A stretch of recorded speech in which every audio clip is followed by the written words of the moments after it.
प्रीतमपुर गांव के एक कोने में एक बहुत पुराना पीपल का पेड़ खड़ा था, जिसकी जड़ें जमीन में उतनी ही गहरी थीं जितनी गहरी उस गांव की कहानियां थीं। उसी पीपल के नीचे हर सुबह शंकर अपना छोटा सा दाल चावल का ठेला लगाता था। ठेले पर एक भगोना दाल, एक भगोना चावल और कुछ पुरानी जंग लगी कटोरियां सजी रहती थीं।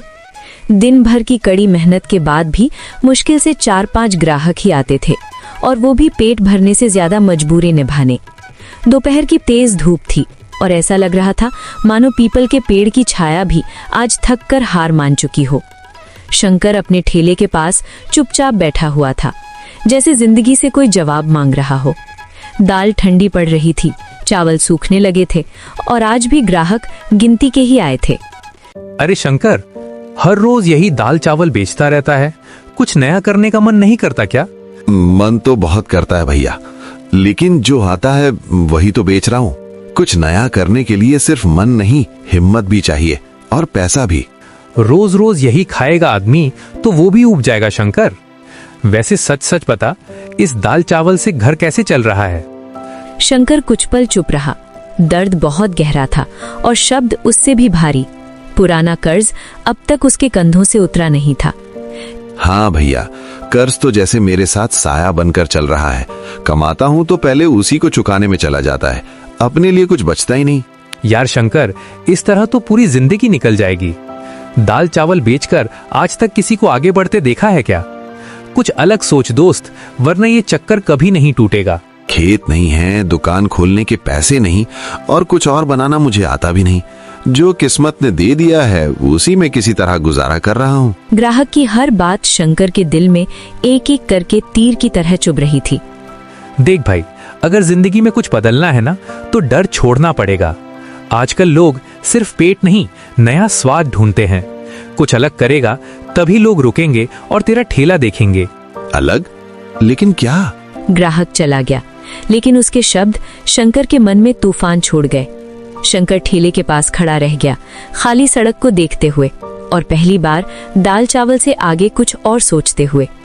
ग्राहक के जाने के बाद भी शंकर अपनी सोच में डूबा रहा। तभी सड़क के उस सिरे से एक औरत अपने छोटे बेटे का हाथ थामे ठेले की ओर धीरे धीरे बढ़ती दिखाई दी। चल बेटा, यहीं दाल चावल खा लेते हैं, आज बहुत भूख लगी होगी। नहीं अम्मा, मुझे आज दाल चावल नहीं खाना। तो फिर क्या खाएगा बेटा? यही तो मिलता है। मुझे बिरयानी खानी है अम्मा, आज स्कूल में दोस्त लाया था, बहुत स्वादिष्ट थी।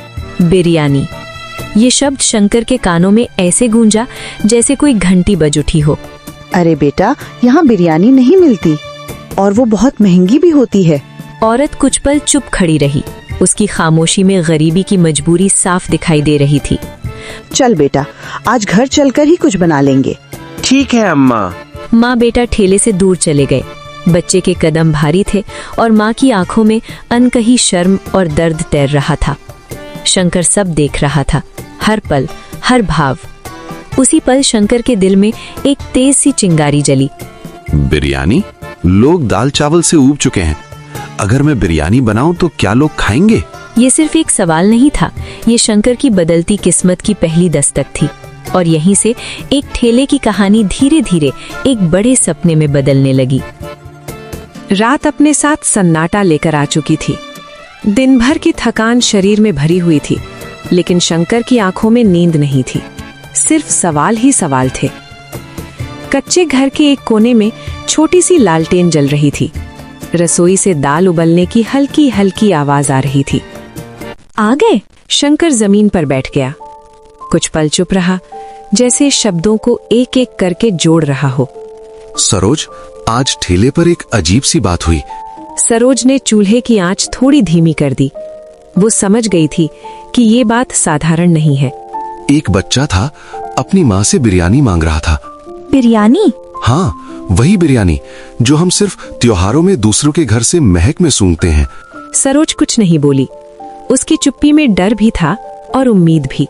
सरोज, अगर मैं ठेले पर दाल चावल छोड़कर मटन बिरयानी बेचूं तो? बिरयानी? इतना बड़ा फैसला अचानक?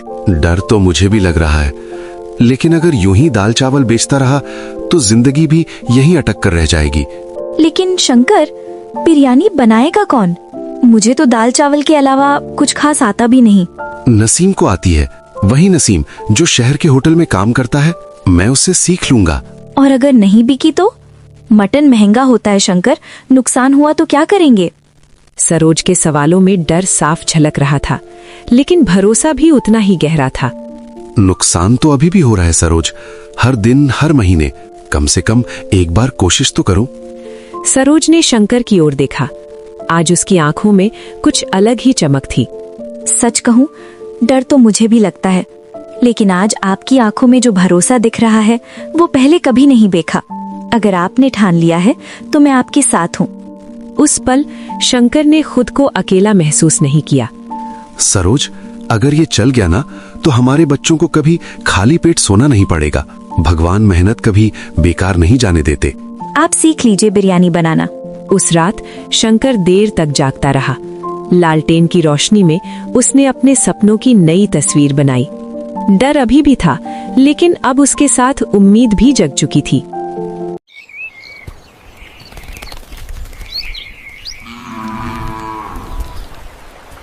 अगली सुबह सूरज निकलने से पहले ही शंकर की नींद खुल गई। पूरी रात आंखों में सिर्फ एक ही सपना था, कुछ बदलने का। प्रीतमपुर की पगडंडी पर हल्की धुंध छाई थी, लेकिन आज शंकर के कदमों में थकान नहीं थी, सिर्फ उम्मीद थी। कुछ देर बाद वो नसीम के छोटे से घर के सामने खड़ा था, दिल में डर नहीं, उम्मीद लिए। नसीम भाई, मैं हूँ शंकर। अरे शंकर, इतनी सुबह? आजा भाई, अंदर आजा। माफ करना इतनी सुबह आने के लिए, लेकिन दिल में एक बात अटकी हुई थी। बोल भाई, तेरे चेहरे से लग रहा है आज कोई बड़ा फैसला लेने आया है। शंकर कुछ पल चुप रहा, फिर उसने अपने शब्दों को हिम्मत दी। नसीम भाई, मेरी हालत तो जानता ही है। दाल चावल बेच बेच कर जिंदगी बस किसी तरह चल रही है। कर्ज बढ़ता जा रहा है और आगे का रास्ता धुंधला दिख रहा है। हाँ भाई, तेरा संघर्ष मैंने देखा है। बोल, क्या मदद चाहिए? शंकर ने गहरी सांस ली। मुझे मटन बिरयानी बनाना सीखनी है। मटन बिरयानी? अरे बस इतनी सी बात? मुझे लगा कोई बहुत बड़ी परेशानी होगी।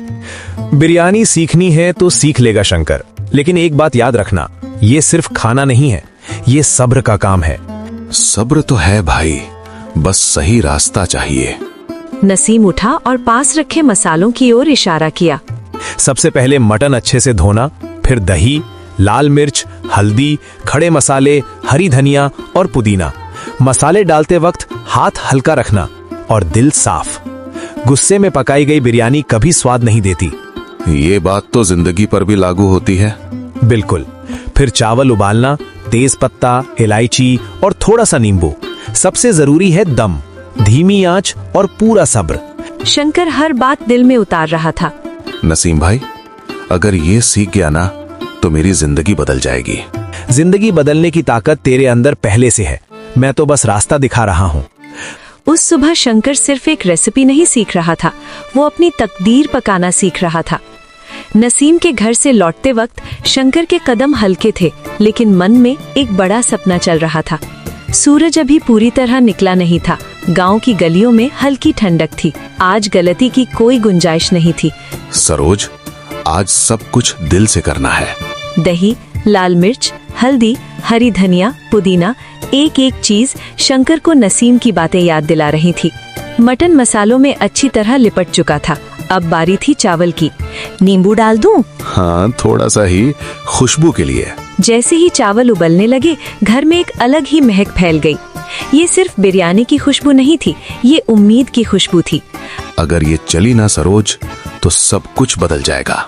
चलेगी? मेहनत कभी खाली नहीं जाती। अब मटन चूल्हे पर था, धीमी आंच, बिल्कुल वैसी जैसी सिखाई गई थी। शंकर खुद से फुसफुसाया, जल्दी मत करना, सब्र रखना। जब मटन लगभग पक चुका था, उसके ऊपर चावल की परत बिछाई गई, ढक्कन रखा गया, दम लगाया गया और वक्त जैसे थम सा गया। दिल बहुत तेज धड़क रहा है। मेरा भी, जैसे जिंदगी उबल रही हो। कुछ देर बाद शंकर ने दम खोला। भाप के साथ एक तेज गहरी लुभावनी खुशबू बाहर निकली। सरोज, लगता है बन गई। लगता नहीं, सच में बन गई है। उस सुबह शंकर ने सिर्फ बिरयानी नहीं बनाई थी, उसने अपने सपने को पकाया था। गांव का चौराहा, जहां रोज लोग आते जाते थे, आज वहां कुछ अलग था। शंकर ने ठेला उसी जगह लगाया जहां बरसों से दाल चावल बिकता था, लेकिन आज बर्तन से उठती खुशबू कुछ और ही कहानी कह रही थी। दम खुलते ही मटन बिरयानी की महक हवा में फैल गई। अरे ये कैसी खुशबू है, लगता है कहीं बिरयानी बन रही है। लोग रुकने लगे, देखने लगे, लेकिन कोई पहले आगे नहीं बढ़ा। उसी पल कल वाली औरत अपने बेटे के साथ उधर से गुजरी। अम्मा देखो, यहाँ मटन बिरयानी है। अरे सच में? कल तो यहाँ दाल चावल था। शंकर का दिल तेज तेज धड़कने लगा। हाँ दीदी, आज स्पेशल मटन बिरयानी है। सच बताओ, अच्छी है ना? एक बार खा कर देखिए, अगर पसंद ना आए तो पैसे मत देना। आवाज कांप रही थी, लेकिन आंखों में पूरा भरोसा था। ठीक है, एक प्लेट लगा दो। पहला निवाला पड़ा और चेहरे बदल गए। अरे बाप रे, ये तो कमाल है। अम्मा, ये तो स्कूल वाली से भी ज्यादा अच्छी है। शंकर की आंखों में पानी भर आया। एक प्लेट और दे दो भैया। ये शब्द शंकर के लिए सबसे बड़ी जीत थे। फिर एक प्लेट, फिर दूसरी, फिर तीसरी। अरे शंकर, आज तो तेरा ठेला बिरयानी होटल बन गया। काका, आज दाल चावल छुट्टी पर है। वाह, मटन तो मुंह में घुल रहा है। अब ठेले के आगे लोगों की लाइन लग गई थी। लगता है भगवान ने मेहनत देख ली। शाम तक हांडी खाली हो चुकी थी, लेकिन शंकर का दिल भर चुका था। ये सिर्फ पहली बिक्री नहीं थी, ये उस संघर्ष की जीत थी जिसे दुनिया अक्सर देख नहीं पाती। रात गहराने लगी, चौराहे की रौनक धीरे धीरे सन्नाटे में बदल गई। शंकर ने खाली बर्तन देखे और पहली बार दिल से मुस्कुराया। आज थकान भी मीठी लग रही थी। ठेला समेटकर वो धीरे धीरे घर की ओर चल पड़ा। रास्ते भर कदम भारी नहीं थे, दिल भारी था खुशी से। सरोज ने पैसे देखे तो उसकी आंखें भर आईं। इतनी कमाई? अब कर्ज उतरेगा, अब बच्चों की फीस रुकेगी नहीं, अब हम भी चैन से सांस लेंगे। भगवान ने आपकी मेहनत देख ली। आज समझ आया, डर से बड़ा कुछ नहीं होता। दोनों जमीन पर बैठे सादा खाना खाते हुए इस जीत को चुपचाप महसूस कर रहे थे। सरोज, आज सिर्फ बिरयानी की खुशबू नहीं, सपनों की खुशबू आ रही है। हाँ, और ये खुशबू अब रोज आएगी। उस रात उस छोटे से घर में अमीरी नहीं आई थी, लेकिन उम्मीद हमेशा के लिए बस गई थी। अगली सुबह प्रीतमपुर कुछ अलग सा लग रहा था, जैसे हवा में भी अब तक मटन बिरयानी की महक तैर रही हो। शंकर ठेला लेकर चौराहे पर पहुंचा तो उसकी आंखें हैरानी से फैल गईं। इतनी सुबह और ये सब लोग? ठेले के सामने पहले से ही लोगों की लाइन लगी थी। भैया, आज जल्दी आ गए, कल वाली बिरयानी मिलेगी ना? आज तो काम पर देर हो जाऊंगा, पहले बिरयानी खाऊंगा। शंकर के हाथ हल्के से कांपे, लेकिन इस बार डर से नहीं, खुशी से। सबको मिलेगी, आज भी उतनी ही दिल से बनाई है। उसी भीड़ में एक जाना पहचाना चेहरा आगे बढ़ा। अरे शंकर, लगता है अब मुझे भी लाइन में लगना पड़ेगा। नसीम भाई, अगर तू ना होता तो ये दिन भी नहीं देख पाता। मैंने तो बस मसाले बताए थे, दम तूने खुद लगाया है दोस्त। शंकर का चेहरा खिल उठा। लोग खाते, मुस्कुराते और दूसरों को बुलाते। अब से तू दाल चावल वाला नहीं, बिरयानी वाला शंकर है। शंकर की आंखें नम हो गईं। कभी सोचा नहीं था लोग मेरे नाम से मुझे बुलाएंगे, इतना प्यार देंगे। आप सबका दिल से शुक्रिया। वो पीपल का पेड़ आज भी वहीं खड़ा था, लेकिन उसके नीचे खड़ा इंसान अब वही नहीं था। जिंदगी बदलने के लिए बड़े साधनों की नहीं, एक सही सोच और एक साहसी कदम की जरूरत होती है। तो दोस्तों, वीडियो बनाने में बहुत मेहनत लगती है।